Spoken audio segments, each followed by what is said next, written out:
Chimbu Deven. Okay, Chimbu Deven சிறப்பான இயக்குனர் தான். ஓகே, ஒரு மிகச்சிறப்பான இயக்குனர் வந்து கிடைச்சிருக்காரு. நீங்கள் இந்த படத்தின் வெற்றியை வச்சு நான் சொல்லலை, எடுத்துக்கிட்ட ஒரு விஷயத்தை எவ்வளவு அழகாக நேர்த்தியாக சொல்லணுமோ இந்த மேக்கிங் ஸ்டைல், அதை பார்த்தா ஒரு 4 ஷாட்டு பார்த்தாவே இந்த டைரக்டராக தேறிடுவான், இல்லைன்னு தேர மாட்டான்னு நான் சொல்லிவிடுவேன். ஸோ நீங்கள் ஃபஸ்ட் கிளாஸ் வாங்க வாழ்த்துக்கள். அதுக்கப்புறம் music director, you have done a wonderful job. உண்மையிலுமே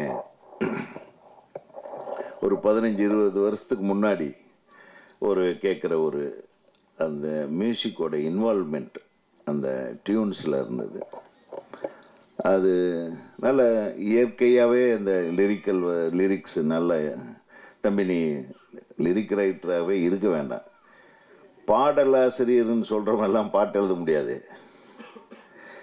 எமோஷனை ஃபீல் பண்ணுறவன் கொடுக்குற வார்த்தைகள் தான் பாட்டாகணும்.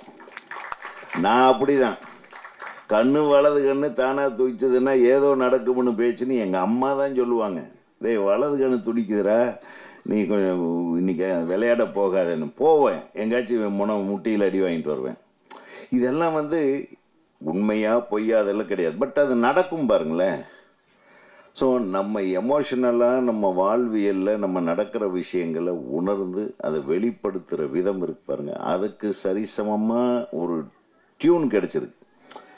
அந்த டியூனில் அந்த வார்த்தைகளை வெளிப்படுத்த முடியுது, உணர்வுகளை வெளிப்படுத்த முடியுதுன்றது தான் it's a combination of lyric writer and music director. So முதல்ல சொல்லுவாங்க நிறைய இளையராஜா சார் கூட நமக்கு நிறைய சிங்கில், இளையராஜா கூட எல்லாருமே சிங்க் பண்ணிக்கலாம், பட் உணர்வு பூர்வமான விஷயங்களை சொல்லக்கூடியவங்க சீக்கிரம் சிங்க் ஆயிடுவாங்க.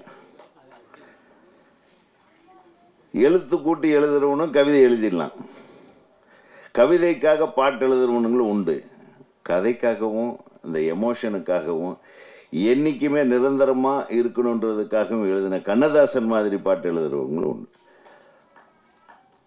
ஸோ இது பாட்டு எழுதுறதுன்ற ஒரு பெரிய பிரம்ம பிரயத்தனம் கிடையாது. நான் கவிஞன், நான் அப்பேற்பட்ட கவிஞன், இந்த மாதிரி லொல்லு பண்ணுறவங்களெல்லாம் ஏற்றுக்கவே வேண்டாம். நான் அதுக்காக தான் இந்த கவிஞர்கள் பின்னாடியே போகலை, நானே பாட்டு எழுத ஆரம்பித்தேன். ஏன்னா நம்ம உணர்வுகளை நம்மளை விட எவனும் நல்லா சொல்ல முடியாது. ஒரு டைரக்டரை விட ஒரு கவிஞன் பெரிய ஆளே கிடையாது, எப்பேற்பட்ட கவிஞனாக இருக்கட்டும். நான் சொல்கிற ஒரு சிச்சுவேஷனுக்கு நான் வேகமாக எழுதுகிற அளவுக்கு, நான் ஆழமாக எழுதுகிற அளவுக்கு அந்த கவிஞனால் எழுத முடியாதுன்றதை இன்னைக்கு வரையில் என்னுடைய படத்தின் பாடல்களின் வெற்றிக்காரன். அது வந்து ஏன் இப்போ சொல்கிறேன்னா, என் தம்பி உசுப்பேத்தி விட்டான். நான் கவிஞன் என்று சொல்வதை விட யதார்த்தமான வாழ்விலேயே சொல்லக்கூடிய ஒரு சாதாரண வார்த்தையாளன், அவ்வளோ வேணா சொல்லிக்கலாம். அந்த வார்த்தைகளுக்கு மெட்டு போட்ட பாட்டு.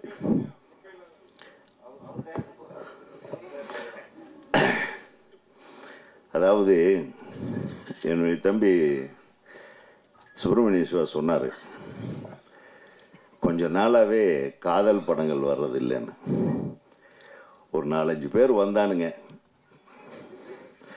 வேற வேற விஷயத்தை கையில் எடுத்துட்டு வெட்டு குத்து ரத்தம்னு சொல்லி ரத்த கிளறி ஆயிட்டு, இன்னைக்கு ஒரு 4-5 தம்பிக்கு வந்திருக்கானுங்க. நான் தான் சொன்னேனே, அது என்னது, ராக்கெட் லான்ச்சர்களை கையில் எடுத்துட்டானுங்க. இன்னும் சில பேர் கஞ்சா பொட்டலத்தோடு வந்தானுங்க, அதை வச்சு படம் எடுக்காங்க. எங்கே போய் வாழ்வியலை சொல்கிறதுக்கு படம்? ஒன்றா மனதை மயக்கக்கூடிய படங்கள் இருக்கணும், உறவை வளர்க்கக்கூடிய படங்கள் இருக்கணும், காதலை புன்முறுவலோடு ரசிக்கக்கூடிய படங்கள் இருக்கணும். இல்லைன்னா மனசை விட்டு நம்ம மிர்ச்சி சிவா அவன் வந்தாலே சிரிப்பு தான்.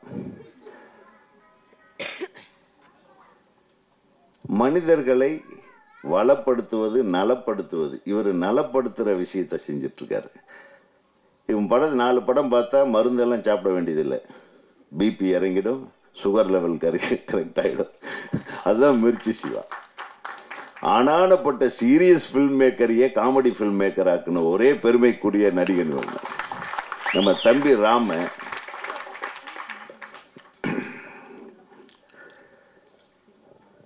ஒரு படம் எடுக்க ரொம்ப போராடி படம் எடுப்பார் ராம. அங்கங்கெல்லாம் போய் விருது வாங்கிட்டு வந்துடுவான்.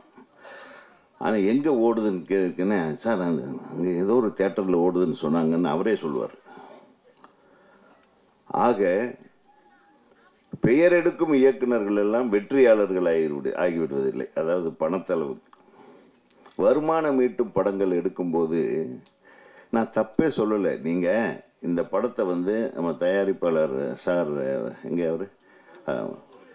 அவர் பார்க்கும்போது சும்மா சாதாரணமாக நினச்சேன். ஆனால் இந்த படத்தில் இந்த டெக்னீஷியன்ஸ் இத்தனை பேரும் ஆல்மோஸ்ட் எல்லாமே நியூ டெக்னீஷியன்ஸ், இவங்கெல்லாம் சேர்ந்து ஒரு படத்தை எடுத்துருக்குன்னா அந்த படம் இவ்வளவு நேர்த்தியாக வந்திருக்கிறது என்றால் இந்த தயாரிப்பாளர் கிட்டத்தட்ட இந்த புது படம் 1 கோடி பட்ஜெட் 1.5 கோடி பட்ஜெட்டெல்லாம் ஆயிருக்காது.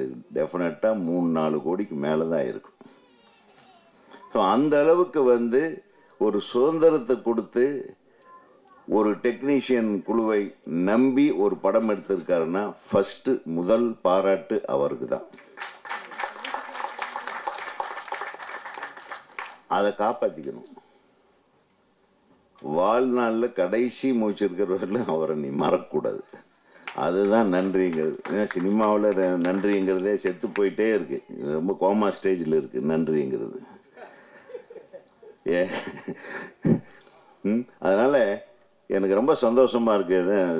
சிவா சொன்ன மாதிரி, அந்த சிவா சுப்பிரமணிய சிவா சொன்ன மாதிரி, டைரக்டர் சிவா நடிகர் சிவா 2 பேருமே கலக்கிறாங்க இன்றைக்கி. காதல் படங்கள், அந்த மாதிரியான காதல் படங்கள் எல்லாம் இனி எடுத்தால் ஓடாத, ஒரு வாழ்வியல் படங்கள் எடுத்தால் ஓடாதான்ற பயத்திலேயே நம்மெல்லாம் வெளியே போய் வாய்ப்பை கேட்கறது இல்லை. ஏன்னா நம்மளுக்கு அதை தவிர வேறு எதுவும் எனக்கு தெரியாது. நான் காலேஜில் படிக்கும்போதே காதல் பண்ண வந்தேன். அதாவது 5வது காதல், 4 காதல் தோல்வி பள்ளிக்கூடத்துலேயே. 5வது காதல் கல்லூரியில் கோயம்புத்தூர்லேருந்து அங்கே தான் நாங்கள் சிறுவாணி பக்கம் போயிடுவோம் சாட்டர்டே சண்டேனா. அங்கே பார்த்து பாட்டு போடுவேன், அங்கேயும் கவிதை எழுதுவேன். சிறுவாணி கரையோரம் வருவாளா மாமம் பொண்ணு. நல்லா இருக்கா? மருதாணி விரலாலே தொடுவாளா ஓரம் நின்னு. தொட்டாளா? ஸோ இந்த மாதிரி நம்ம போகிற இடத்துல இந்த கவிதை இதில் இது வாழ்வியல் தான். மருதாணியும் சிறுவாணியும் இல்லாத அந்த வாழ்வியல் அங்கே கோவை மாவட்டத்தில் கிடையாது. கண்ணால கடிவாளம் போட்டாலே கண்ணழகி கண்ணழகி கண்ட மீன் கண்ணழகி, சொல்லாத ஒரு வார்த்தை சொன்னாலே சொல்லழகி சொல்லழகி வண்ணத்தமிழ் சொல்லழகி. இப்படியெல்லாம் நான் அந்த காலத்திலே எழுதினேன். எப்போ 1976